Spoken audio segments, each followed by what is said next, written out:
Welcome to this week's market update for August 28th of 2017. My name is Adam Straseske, and here are some important disclosures.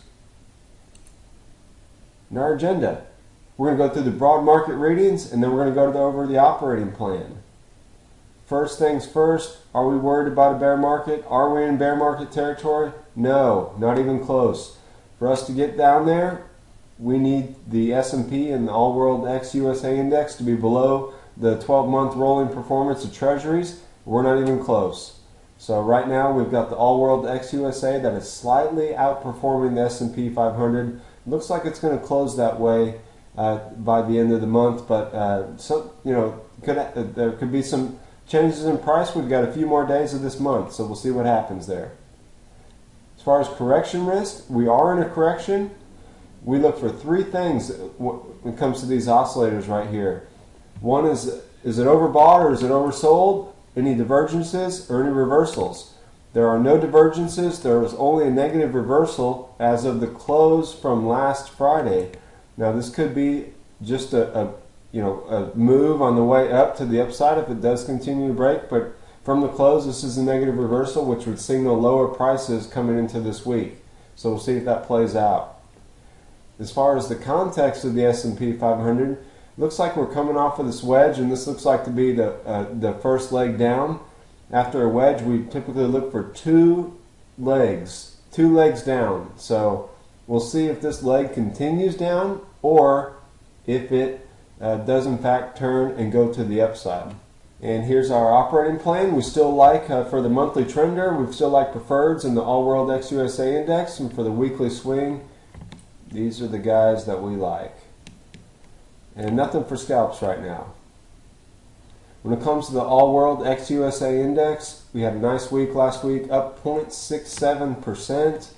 It's a trigger bar for a buy. We did not buy any more. We're looking for a little bit deeper pullback, and we're basically bullish on this index. Anything above a 50% retracement, we're bullish on it. So we are waiting for a larger pullback to get more.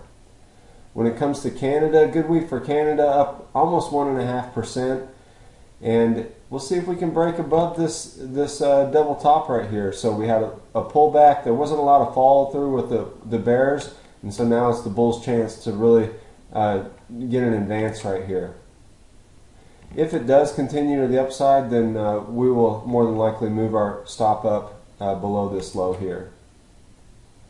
As far as UK, up almost 1%. And we're in this triangle right here. You can see where prices have come down, and then we couldn't get up past it, and so we had the bears got another chance. Looks like they stalled, and so we'll see if they can maintain control after this past week and break out to the upside. If it does come down, then we've got a second purchase range right in down here, and then of course our stop is way below here.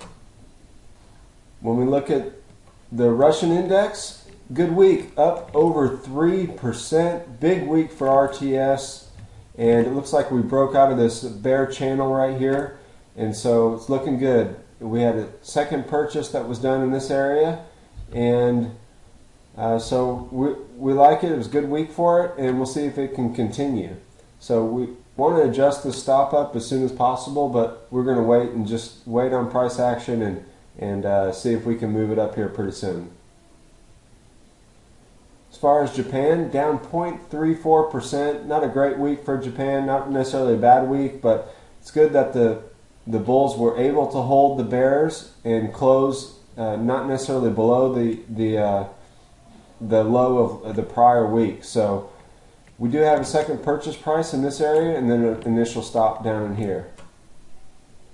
As far as oil goes, down 1.62% for the week, and we've got a second purchase range right in here, down to the bottom third of the range. And it just doesn't look too good for oil, but it could turn around here, and so we'll see. Basically, a bearish to neutral week for oil last week. And we did get involved in Treasuries, up almost 0.5%, and this is also like a hedge against everything else. And so if prices do come down in the equities, then we would hope to see this one rise. But if it does not and it falls, then we've got a purchase range down in second purchase price down in here. And that's it. So for the monthly trender, like I said before, we're still building a position in it and looking for a larger pullback. For weekly swing, Australia didn't hit last week, and so we'll see if it hits this week. But you would think after a double top right here, bears tried it, couldn't get it to go down, so the bears took over, or excuse me, the bulls took over. They couldn't push it here, and so we'll see if we can get it this week, a break to the upside, a breakout for Australia.